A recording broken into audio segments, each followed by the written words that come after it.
Nung bata pa ako, lagi akong sinasama ng tatay ko sa bukid. Gusto niya kasi mamulat na ako sa murang edad pa lang kung gaano kahirap ang buhay.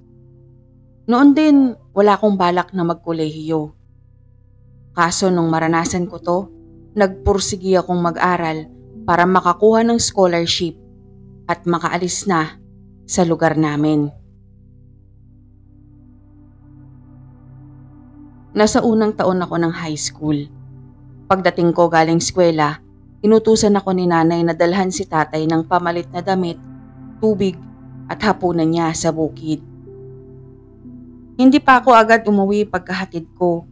Nakipaglaro muna ako sa dalawa kong kababata na naghatid din sa mga tatay nila. Hindi namin namalayan ng oras. Madilim na nung sabihan ako ni tatay na umuwi na. Pinabaunan pa niya ako ng gasera. Pinababalik niya sa akin yon kinabukasan. Paubos na rin kasi ang gas noon at pabelo.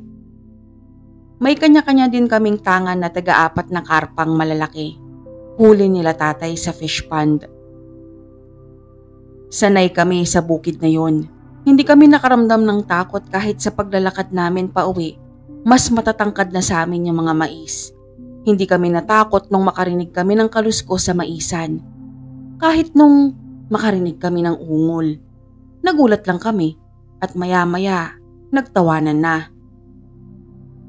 Kaya lang, nung nasa bandang gitna na kami ng maisan, natanaw naming tatlo na may nakaharang sa daan, ilang metro ang layo sa amin. Kuryosidad ang unang lumukob sa aming tatlo. Imbis na bumalik sa mga tatay namin, lumapit pa kami para maayos na makita kung anong klaseng hayop yun na halos singlaki ng kalabaw o baka. Pagkakita namin sa malapitan, nasa halos 5 hanggang 6 na hakbang na lang ang layo nito sa amin. Saka kami nakaramdam ng takot. Dahil hindi yon pamilyar na hayop. Kasing laki siya ng kalabaw pero payat ito at hapit ang balat sa buto. Para siyang walang laman, parang buto at balat lang.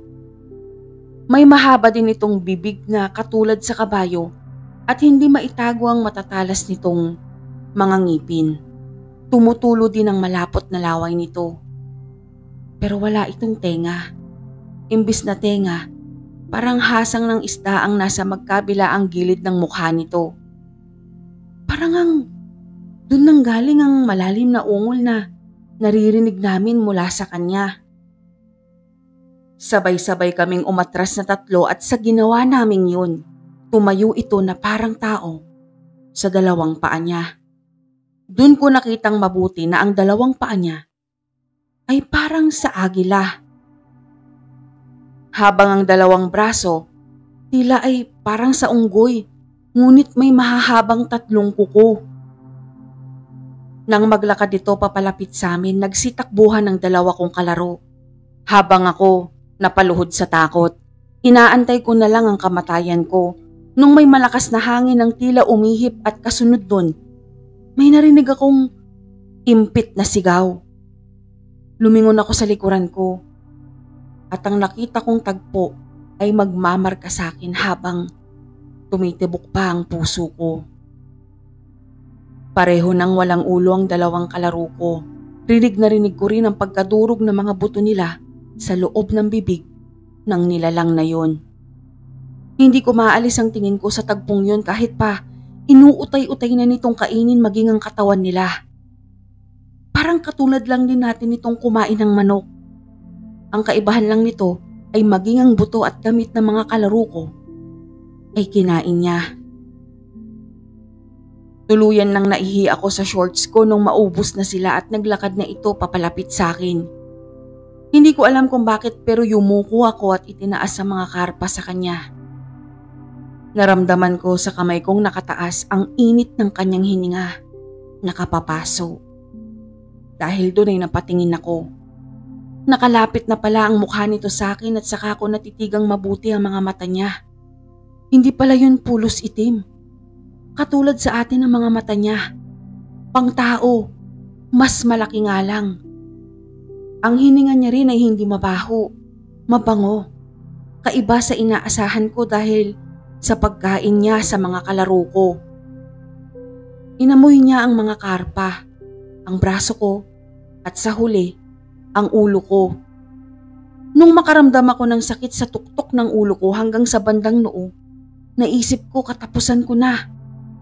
Kaya lang ilang minuto na, naririnig ko pa rin ang sarili kong humihinga. Dama ko pa rin ang pagtibok ng puso ko. Sa muling pagmulat ko ng mga mata ay nandun pa rin ito, nakatingin lamang sa akin.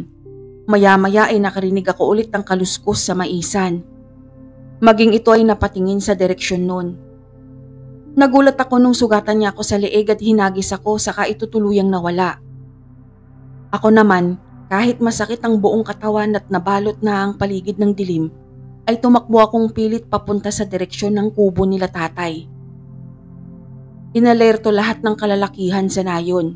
Hindi ako pumayag na sumama si tatay sa paghahanap. Kinumbinsi ko rin siyang doon muna kaming lahat sa bahay ng lola ko sa bayan. Malayo sa kabukiran. Walang naniwala sa akin sa kwento ko. Sabi ng ilan, marahil dahil sa trauma kaya nabuo ang nilalang na yon sa isipan ko.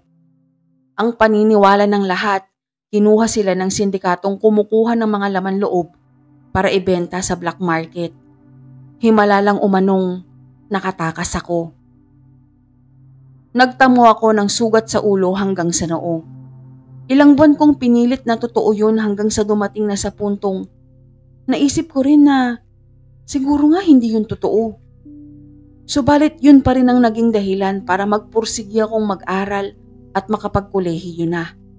Yun din ang dahilan kung bakit hanggang maaari ay hindi ako kumakain ng karne. 20 taon nang lumipas nang mapatunayan ko sa sarili ko, mga magulang at mga kapatid ko na totoo ang nilalang na yun.